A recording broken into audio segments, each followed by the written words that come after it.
He wasn't just a hustler. Convertible Burt drove a Rolls Royce through a war zone and never got a scratch. In this video, you'll uncover how a young hustler from Liberty City turned into one of Miami's most elusive and respected kingpins. What happened to Burt, and why is his name still whispered in South Florida streets like a legend? If Miami streets could talk, what secrets would they spill about Convertible Burt? Drop your wildest theories in the comments, and if you've ever heard his name before, let us know where. Born into the hustle, Liberty City in the 70s wasn't just rough, it was electric. Picture cracked sidewalks, dope boys on every corner, music blasting from Cutlass Supremes, and the scent of ambition and danger thick in the air. That's the jungle Richard Burt Simmons was born into. Right off 15th Avenue, the streets didn't just raise him, they sharpened him. Crime wasn't optional, it was environmental. If you didn't hustle, you got hustled. By the time most kids were learning to ride bikes, Burt was learning the art of watching, waiting, and understanding the flow of money. Survival became his education, and the block was his first classroom. The Graveyard Projects. At age 12, Burt's family moved into the infamous Graveyard Projects, a name that wasn't just slang, it meant something. People got buried there, figuratively and literally. Every building told a story of struggle. Every stairwell had seen blood, but Burt didn't run from it. He adapted. He watched how the older guys moved, who got money, who stayed silent, and most importantly, who lived. The rules here were different, ruthless. Burt learned how to make himself invisible until it was time to strike. His mind matured early, and by 15, he wasn't playing with toys. He was studying the streets like a chessboard. His first big flip. Most dealers remember their first real bag. For Burt, it started with something small, boosting car radios and flipping them for cash. But the turning point, a stolen package he redistributed to a rival crew. The result? Over $5,000 in under a week. And just like that, the boy who once watched from the sidelines was officially in the game. One flip changed everything. Burt didn't just spend the money, he reinvested it. Reaped smart, watched the margins. That early business move was the first sign. This wasn't just a corner boy, he was thinking long-term. The Cadillac Code. Why did Burt always roll in a drop-top Cadillac or Rolls Royce? Right through the heart of the hood? It wasn't flexing. It was branding. When you saw that car creeping down 15th Ave, you knew Burt was near. The convertible wasn't just a ride, it was his signature. He was the logo before logos mattered. Flashy but never reckless, he sent a message. I see you, and you see me. The cars made him unforgettable, but his moves kept him untouchable. That mix of visibility and control made him both loved and feared.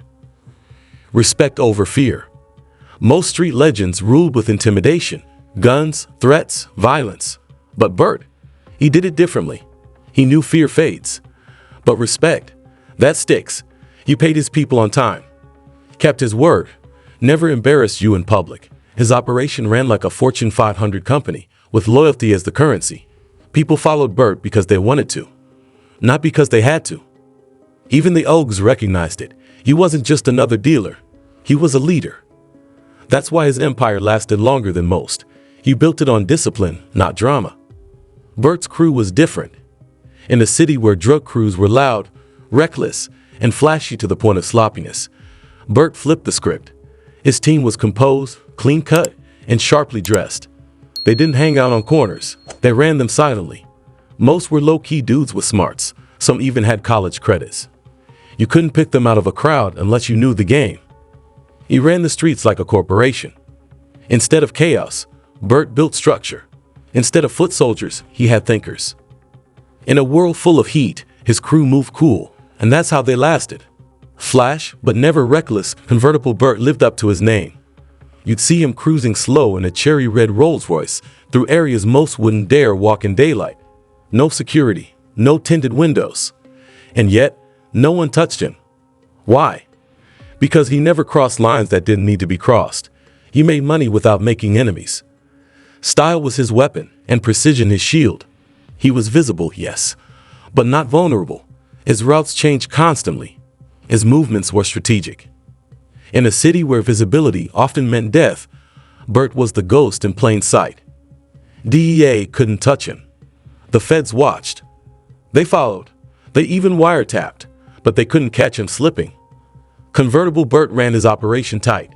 No phones, no direct drug contact. Everything filtered through trusted lieutenants. He knew what law enforcement looked for and stayed 10 steps ahead. He mastered the art of not being caught. Paper trails? None. Witnesses? Loyal or non-existent. The DEA had files stacked high but no real evidence. And that's what made Burt dangerous, not just to the streets, but to the system. The Robin Hood of 15th Avenue. Despite the wealth and status, Burt never forgot where he came from. He paid rent for struggling families, helped single moms with groceries, and slid envelopes under doors before evictions hit. It wasn't just generosity, it was strategy. By helping the hood, he ensured himself with loyalty. No one snitched on the man who kept their lights on. He ran the block, but never turned his back on it. Even rival crews respected the way he moved. Burt's money wasn't just fast, it was meaningful. Big money, bigger loyalty.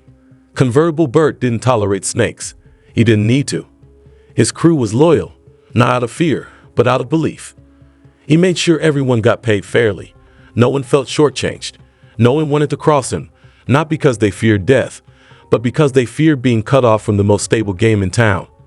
He didn't need enforcers. He had respect. And that's rarer than fear in the drug game. Burt's loyalty game. Unmatched. And that's what protected him when things got hot. The trap that changed everything. Every kingpin thinks he's untouchable until the wrong move invites the right eyes. For Burt, it wasn't the drugs that got him caught. It was a courier he didn't vet. One small-time runner got jammed up, panicked, and tried to buy freedom with a name. Burt's name. That breach cracked open an operation that had been airtight for years. One weak link unraveled the whole empire. The feds raided multiple stash spots, and while they didn't catch Burt red-handed, they caught enough. When you build in silence, one screen can destroy everything. From kingpin to prisoner. They didn't get him with drugs in his hand, but conspiracy charges stuck. The courtroom was packed. Some came to gloat. Others came in disbelief. When the verdict came down, guilty, Burt didn't flinch. No tears, no outburst. Just that same calm confidence. He took the sentence like a general accepts a battlefield loss. Even in cuffs, Burt kept his dignity.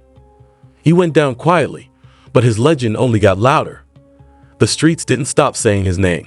They just said it with more reverence. What he learned inside prison could have broken him. For lesser men, it does. But Burt turned it into a think tank. He read nonstop, business, psychology, law. He sharpened his mind the way he once sharpened his instincts. Inmates came to him for advice, not muscle. And slowly, even behind bars, he rebuilt his identity. They locked his body, but not his mind. Time gave him clarity and a new game plan. Burt wasn't plotting revenge. He was strategizing rebirth. Life after the game. When Burt came home, most expected a return to the streets, but he didn't need that anymore. He flipped his name the same way he used to flip product, into a brand. He got into real estate, clothing, and even appeared in documentaries. No paranoia, no ducking enemies, just business. The game didn't retire him. He retired from the game. He proved you can walk away and still keep your stripes. In a world where most legends die young, Burt rewrote the exit plan. Convertible Burt in hip-hop. You might have heard his name and didn't even know it. Rappers from Miami to New York dropped Burt bars out of respect. Why? Because in an industry obsessed with authenticity, he was the real deal. No ghost stories. No exaggeration. Just street legacy. His name became a lyric and a warning. Mentioning Burt was shorthand for power, loyalty, and precision. In a genre where image is currency, his real-life story became priceless. Legacy in Liberty City. Drive through Liberty City today and ask the old dudes who was really running things in the 80s and 90s. They won't mention the loud ones, the reckless ones, or even the violent ones. They'll mention Burt. Quiet power, smooth execution, long money. Time forgets hype, but it remembers the impact. Kids today wear his merch, not even knowing the full story. But the ones who lived it, they still call him king. The code he lived by, Burt didn't survive the game by being lucky. He survived by living by a code. No bragging, no backstabbing, no unnecessary violence. He believed in staying 10 steps ahead, keeping your mouth shut and never moving off emotion. In a world of impulsive shooters and loudmouth dealers, he played chess. Discipline made him untouchable. While others chased clout, he chased structure.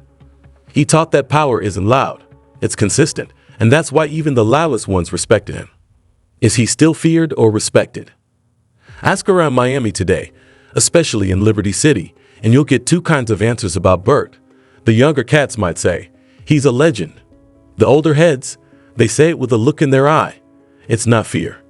It's something deeper. It's respect born from precision, silence, and survival. Respect lasts longer than fear ever could. Burt's story didn't end in a shootout or with a betrayal. It evolved. And in the streets, that's the rarest legacy of all. He walked away alive, respected, and still in control of his name. Richard Convertible Burt Simmons didn't just make money, he made history. He wasn't the loudest. He wasn't the most feared. But he was one of the smartest, cleanest, and most respected men to ever touch the Miami streets. From a kid in the graveyard projects to a kingpin with discipline, Burt broke every stereotype of the drug gang. He moved with purpose, spoke with caution, and built his name like a brand, carefully and deliberately. And even when it all came crashing down, he adapted, transformed, and came back sharper. How many street legends can say that? He lived by a code. He left a legacy. He walked away alive. His story isn't just about drugs or crime. It's about strategy, survival, and the power of silence in a world full of noise. In the end, Convertible Burt taught us something most kingpins never get the chance to share. Don't chase the fame, chase the legacy. So here's the question: which kingpin story should we cover next? Drop your pick in the comments. We're watching. If this story hits different, don't just bounce. Hit that like button, subscribe to the channel, and tap the notification bell so you never miss a real story that the news won't tell you, but the streets never forgot. You've just met one of Miami's finest, and we're only getting started.